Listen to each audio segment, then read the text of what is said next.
Mesmo após os acenos do governo em prol da reforma agrária, o MST segue pressionando o Planalto. Realizou mais 8 novas invasões, chegando ao número total de 32 ocupações. Até o momento, as ações do Sem Terra foram realizadas em 15 estados do Brasil. A mais recente aconteceu no dia de ontem, domingo, quando cerca de 80 famílias invadiram uma fazenda no Piauí. O MST afirmou que vai continuar com as ações no Abril Vermelho, que pretende realizar 50 invasões até o fim deste mês, o Abril Vermelho, né? Conhecido movimento do MST neste mês. Vamos a Brasília, José Maria Trindade monitorando esse assunto, vai trazer as informações para a gente. Zé Maria, seja muito bem-vindo, uma ótima noite a você. 8 novas invasões do MST em fazendas e propriedades pelo Brasil, justamente após o aceno do governo federal para lançar o Terra da Gente, que tem justamente o objetivo de acelerar o processo da reforma agrária. Essa iniciativa tende a acalmar os ânimos do MST, porque até agora não vimos nenhum movimento para diminuir as invasões, né? A reação vem do Congresso. Eu considero uma invasão de terra muito mais grave do que roubo de celular. Não sei por que roubo de celular escandaliza muito mais do que invasão de terra. Muito boa noite, Daniel. Boa noite, Mota. Boa noite, Beraldo. E boa noite a você, que sempre está aqui nos Pingos nos Is, e isto é muito importante. Olha, desta vez a reação vem do próprio Congresso Nacional. Frente os parlamentares se uniram e disseram: é preciso uma resposta a esta vamos dizer, arrogância do MST em promover um mês dedicado a invasões como se fosse um mês para recuperar alguma coisa de útil para a sociedade. Isto é crime, isto é crime. Eu fiz uma relação com roubo de celular, é muito grave roubar um celular. O celular hoje é a vida da pessoa, não é só o local onde ele faz comunicações, mas guarda a sua vida, suas intimidades, suas contas bancárias, enfim, é grave. Mas a invasão de terra também é muito grave, senhores. E os governadores fazem de conta, todos não, a maioria. Faz de conta que não, isso não é coisa do governo. É sim. Quer um exemplo? Aqui, no estado de Goiás. Ronaldo Caiado disse: vou usar o sistema de inteligência da Polícia Militar e antecipar as invasões. É simples assim. Invadiu, prende, porque se trata de um crime muito mais grave do que os furtos e roubos nas cidades grandes, né? Então é isso. E como é que foi essa reação no Congresso Nacional? Foi aprovada a urgência do deputado do Tenente Coronel Zuco, que define claramente: invadiu terra, ele fica sem direito à Bolsa Família, aos benefícios sociais, e também perde o direito de ser incluído no programa da reforma agrária, né? Esse é um dos vários projetos. O outro está na Comissão de Constituição e Justiça. A presidente, a deputada Caroline de Tone, mostrou a que veio e colocou na pauta um projeto que obriga a Polícia Militar a retomar imediatamente, seria o esbulho, né? Logo depois da invasão. As 24 horas depois da invasão são importantíssimas sobre os efeitos legais. Então a reação maior não vem do governo e vem exatamente do Congresso Nacional. Hoje não há mais timidez e nem vergonha de dizer que o MST é um grupo criminoso que assusta o país. Pois é, detalhes do Abril Vermelho, as novas invasões de terras do MST. Até agora, 32 propriedades já foram ocupadas, invadidas por esse movimento. Vamos ao Rio de Janeiro, Roberto Mota com a gente, vai trazer suas análises, observações. Mota, seja bem-vindo, uma ótima noite a você. Agora, Mota, tem algo de estranho no ar, né? Porque o governo lança uma iniciativa com o objetivo de acelerar o processo da reforma agrária, ou seja, em tese, uma sinalização para o MST. O que ele faz? Ele não responde dando muito obrigado, não. Vai lá e invade novas terras, Mota? Eu não vejo nada de estranho nisso, Caniato. Quando você aceita como normal e legítima uma ação que está completamente fora da lei, o que você está fazendo? Você está incentivando a quem promoveu aquela ação. Faz mais, faz mais. Boa noite para você, boa noite para os meus colegas, boa noite para a nossa querida audiência. Muita gente acha que o MST é um movimento orgânico da sociedade para fazer uma redistribuição justa das terras. Ah, mas o MST é mais do que isso, meus amigos. Basta ir no site do MST. Eu fui. Eu vou ler para vocês alguns trechos que eu achei lá. O MST faz a luta anticapitalista, antipatriarcal e antirracista. O MST diz: é preciso democratizar os meios de comunicação, começando por acabar com o monopólio privado dos meios de comunicação. Olha o que o MST diz. Acreditamos que as concessões de radiodifusão que têm caráter público devam ser discutidas no âmbito da sociedade, para que essa possa debater sobre as outorgas e renovações. E a última pérola é essa aqui. O Estado deve proibir o uso de concessões públicas de meios de comunicação como forma de obtenção de lucro, porque a comunicação não é uma mercadoria. Então vejam vocês, o MST quer fazer a reforma agrária das telecomunicações. Pois é, vamos chamar também o Cristiano Beraldo para trazer suas percepções acerca desse tema. Beraldo, seja bem-vindo, uma ótima noite a você. É importante a gente lembrar também a nossa audiência que a atual administração federal tem uma ligação histórica com o MST, né? E até lançou um programa na semana passada para acelerar o processo da reforma agrária. O que aconteceu? Aumentaram as invasões. Pode isso? No universo deles pode tudo, Canhato. Boa noite a você, boa noite ao Mota, Zé Maria, a nossa querida audiência que nos prestigia todas as noites aqui nos Pingos nos Is. Olha, o que acontece é que essa relação que é tão antiga, ela simplesmente usa esse instrumento que é o pleito de reforma agrária para que haja uma mobilização que resulta em voto. Para quem é da política e circula nesse universo da esquerda brasileira, enxerga o MST como um instrumento eleitoral, é a pauta que dá voto. São os pobres coitados do MST que não têm uma terrinha, porque a única coisa que eles querem na vida deles é ter uma terra para produzir. E, afinal de contas, ter uma terra é o direito de todo brasileiro. Você não sabia? Pois é, você tem direito a uma fazenda. Eu acho que você devia largar tudo do que você está fazendo e ir para Brasília pressionar o governo para te dar uma fazenda também. Porque eu tenho certeza que para 99,9% da população, o valor da terra é muito maior do que aquilo que as pessoas vão conseguir construir de patrimônio ao longo de uma vida de trabalho duro. E aí, Canhato, me chama a atenção o discurso que se fazia na época em que João Goulart era presidente. João Goulart, que foi o presidente que colocou o Brasil próximo à China, próximo à União Soviética. E ele vinha com esse... Ele que era fazendeiro, vejam vocês, o fazendeiro João Goulart era o porta-voz da reforma agrária. O que ele queria? Segundo discursos dele, estão aí pela internet, qualquer um pode achar, ele queria dar terra para aquelas pessoas que, apesar de labutarem duramente na roça, não conseguiam prosperar. Então precisavam ter a própria terra, porque era injusto que esses trabalhadores rurais trabalhassem e tivessem que pagar aluguel da terra para o proprietário. Vejam vocês, os pobres coitados trabalhadores que precisavam pagar parte daquilo que oferiam com o resultado da sua colheita para o dono da terra. Ora, sabia outra coisa que João Goulart queria fazer também? Limitar os aluguéis, porque essa era a lógica. O proprietário do imóvel não podia cobrar aquilo que ele queria de quem estava alugando imóvel, ele tinha que ser limitado. Então, essa consciência que perdura na esquerda brasileira até hoje, a gente não consegue evoluir nesse discurso. A esquerda vai trabalhando isso, fortalecendo esse discurso, fortalecendo o MST, porque disso extrai voto. É sobre isso que se trata.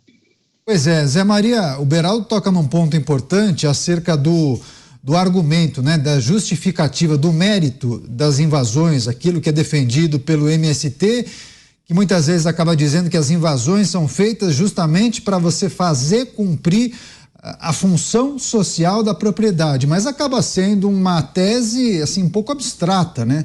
para quem é dono da terra. Imagina, um camarada trabalhou, comprou uma propriedade, pode cultivar ou não ali, daí chega alguém, toma a sua terra, invade a sua terra, sob esse argumento destacado pelo Beraldo? Pois é, e veja bem, o Beraldo citou lá o Getúlio Vargas, né? De lá para cá houve várias mudanças na Constituição, inclusive uma constituinte que redefiniu aí essa relação. Além disso, houve uma mudança do conceito, da cultura do Brasil, que era, naquela época, uma cultura rural. 80% dos brasileiros moravam em fazendas, na área rural. Hoje inverteu, 70% moram em cidades, né? O Brasil hoje é urbano. E a atividade rural, ela mudou completamente, né? O agronegócio não é mais o homem do campo, aquele da enxadinha. Não, são grandes empresários que trabalham com maquinários aí de $2 milhões até, coletadeiras monstruosas, guiadas por satélite, enfim, é outro mundo. E mesmo assim persiste esse mesmo discurso.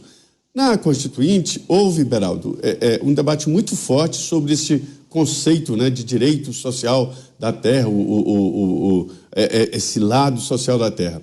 E o projeto original, ele previa que a terra tinha que ter uma função social mesmo, e seria uma mera concessão, não teria propriedade rural, mas uma concessão, uma espécie de concessão. E aí houve mudança, né, uma reação do Centrão, que na época o Centrão foi criado exatamente para equilibrar a Constituição. E aí acabou com essa ideia, é uma propriedade. A função social, tudo tem que ter função social, absolutamente tudo. E qual é a função social? É produzir riquezas, produzir empregos. É assim que é a função social da terra, da indústria e de tudo, né? E a gente vê a ignorância do MST em falar de sistema de comunicação, não tem a menor ideia do que se trata. Há um debate público, uma concessão de veículo de comunicação, ela passa por, não é mais como era antigamente, uma doação, não. É uma licitação, ou seja, passa por um debate público, envelope fechado. É assim que se concretiza hoje uma concessão de rádio, de TV, né? Então é uma ignorância total. E eu acho que há uma complacência, eu diria até criminosa, de governadores. É por isso que a gente vê que o MST prospera em alguns estados, como na Bahia, por exemplo, e não prospera em outros. Beraldo, quer responder ao Zé? Depois eu passo para o Mota. Não, Zé, não, exato. Eu, na verdade, me referi até ao João Goulart, né? Mas isso, obviamente, vem também de Getúlio Vargas. E o ponto, Zé, é que essa ideia da função social, o que é a função social? Você ganhou, trabalhou, ganhou seu dinheiro e você resolveu comprar uma terra. E às vezes Beraldo, a terra vai valorizar. Beraldo, esse é um assunto tão polêmico que eu me lembro no debate disso que disseram, função social seria o Ibrahim Suede, aquele famoso que é colunista social, é isso? Pois é, porque, veja, você ganhou seu dinheiro, comprou uma propriedade e espera ela valorizar. O seu negócio é esse. O seu negócio é ter o imóvel, ter a propriedade para a propriedade valorizar. Então, quer dizer que todo mundo que tem um lote na cidade é obrigado a construir. Mas se eu não quero construir agora? E se eu quero construir daqui a 10 anos? E se eu quero construir para os meus filhos quando eles crescerem? É meu, eu faço o que eu quiser. Eu não comprei com dinheiro roubado, eu trabalhei, ganhei dinheiro e comprei. Esse é o grande ponto. Entendeu? Então, assim, só desse negócio de função social, meus pais, Zé, tiveram uma editora por 6 décadas. E aí, quando eles resolveram se aposentar e foram vender a editora, que publicou livro, que dava uma trabalheira, colocou muito conhecimento à disposição da população brasileira, sobretudo nas áreas de filosofia e direito, um trabalho louco. No final, os imóveis valiam mais do que o negócio. Então, melhor teriam feito eles, se tivessem aproveitado a vida, ficassem lá com os imóveis ganhando o aluguel deles. E aí? E a função social? De que serviu a grande função social? Negócio é negócio. Pois é, isso aí. Aqui em São Paulo tem isso, viu, Beraldo? As construtoras compram um terreno, não é o suficiente para construir um prédio, deixa ali parado. Muitas vezes eles alugam para um cara que vai fazer um estacionamento. E vai esperando, né? Comprar um terreno maior para conseguir edificar. Muito comum isso nas grandes cidades.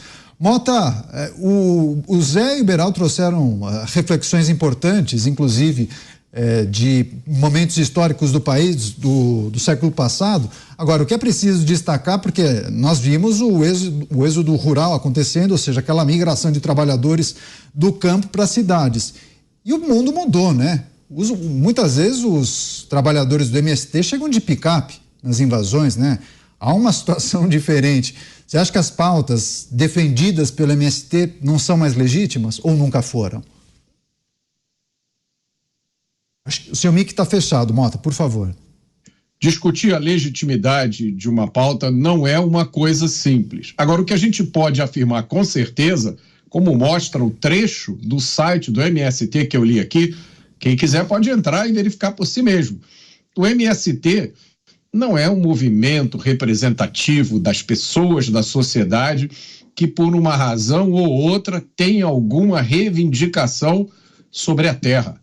O MST é um movimento político ideológico.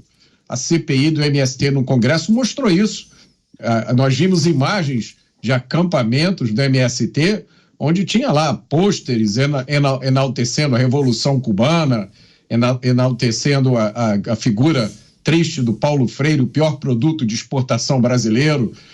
Basta entrar no site que vocês vão ver. O MST é um movimento político ideológico.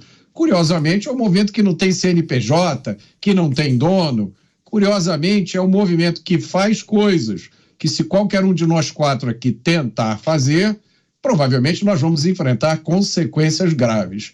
Eu acho muito importante essa história da função social da propriedade, porque a função social da propriedade é aquela que o seu proprietário determinar. Existem limites para isso, claro. Eu não posso montar uma boate aqui no meu apartamento, porque eu vou estar interferindo no direito dos meus vizinhos. Mas se eu não interferir no direito de ninguém, eu faço o que eu quiser com a propriedade, porque ela é minha. Meus amigos, esse é um dos fundamentos da civilização ocidental. No momento em que você relativiza isso, e o Brasil está há décadas trabalhando firme nisso, na relativização da propriedade. Na hora que a gente chegar num ponto em que você não tem mais segurança de que a sua casa é sua, de que você pode sair para trabalhar de manhã, quando voltar de noite pode ter alguém lá e dizendo, olha, essa casa aqui não é mais sua, pega os seus filhos, a sua mulher, vai para outro lugar. Quando nós chegarmos a esse momento, acaba essa civilização que nós conhecemos. Então é preciso que a gente soe esse alerta. A função social da propriedade é aquela que o seu proprietário determinar. A gente vai trazer um complemento, o Zé Maria até tocou nisso há pouco, porque em meio a essas crescentes invasões de terra feitas pelo MST, a CCJ, Comissão de Constituição e Justiça da Câmara, vai analisar nesta terça-feira 3 projetos de lei que pretendem dificultar ou então diminuir essas ocupações. Na pauta estão a proposta que exige CNPJ desses grupos sem terra, também o auxílio de força policial sem ordem judicial e também a proibição de invasores de serem beneficiados em programas relacionados à reforma agrária. Tanto na comissão quanto no plenário, os líderes da oposição e até o presidente da Câmara Federal, Arthur Lira, prometem dar agilidade e celeridade na análise desses projetos. Zé Maria, a gente tem visto, claro, uma movimentação, especialmente dos segmentos ligados ao agronegócio, mais conservadores. Agora, há uma dúvida se Arthur Lira vai pautar o que eles têm chamado de pacote anti-invasão ou não, mesmo porque Arthur Lira tem algumas diferenças com o Palácio do Planalto. O que se sabe nos bastidores sobre isso? Há uma pressão muito grande da chamada bancada da segurança pública, chamada de forma pejorativa de bancada da bala. Não é isso. Não é bancada da bala, mas é bancada da segurança pública. E essa bancada tem pressionado exatamente por isso. Haverá um esforço na Comissão de Constituição e Justiça e na Comissão de Segurança Pública, que são 2 comissões permanentes.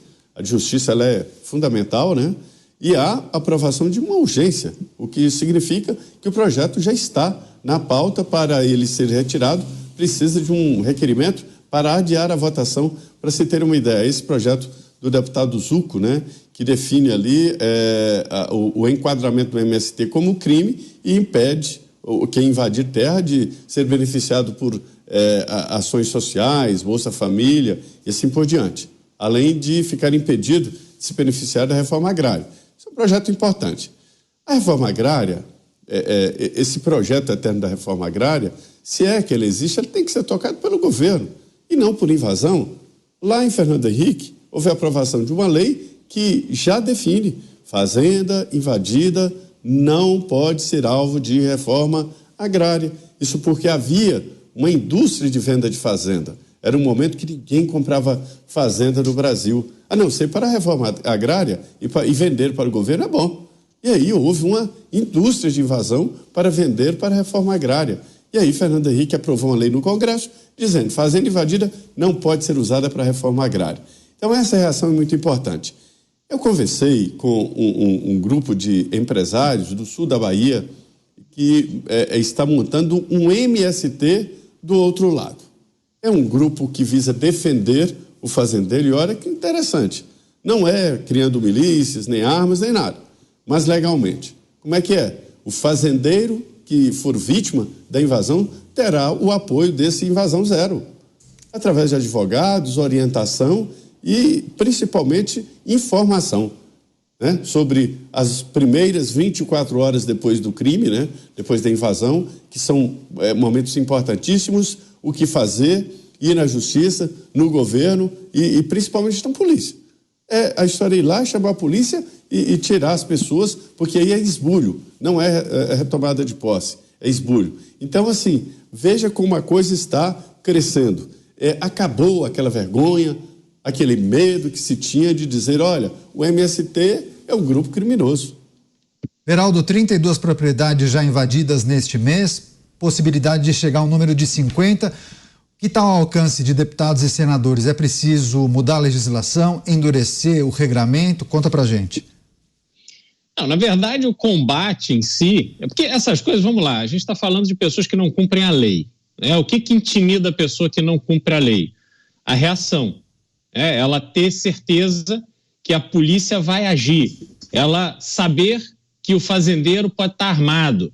Isso tudo faz pensar várias vezes antes de tomar uma decisão de quebrar a lei, de invadir uma propriedade privada.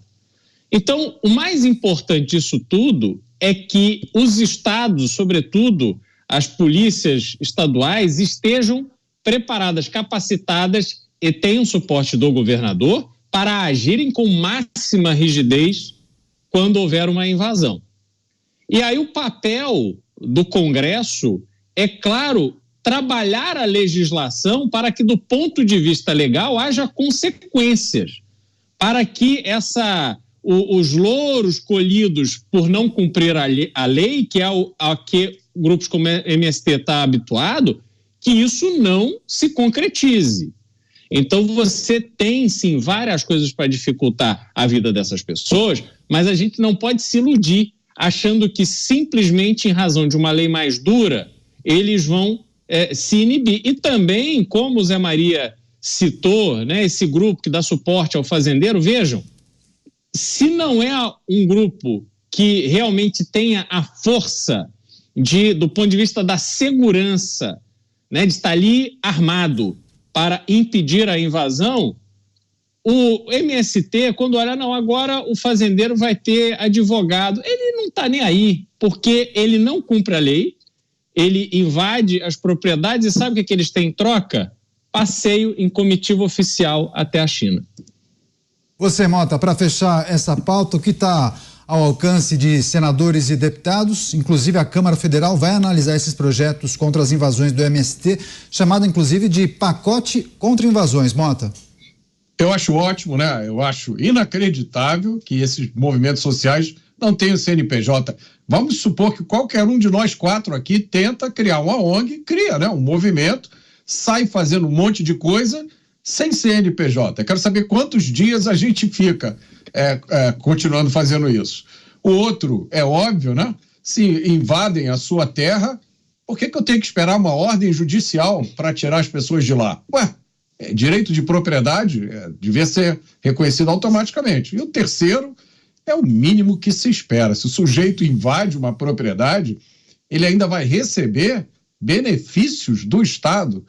Agora, o mais importante de tudo, e talvez aí, Daniel, caiba uma PEC, olha aí, mais um serviço do pingo nos is.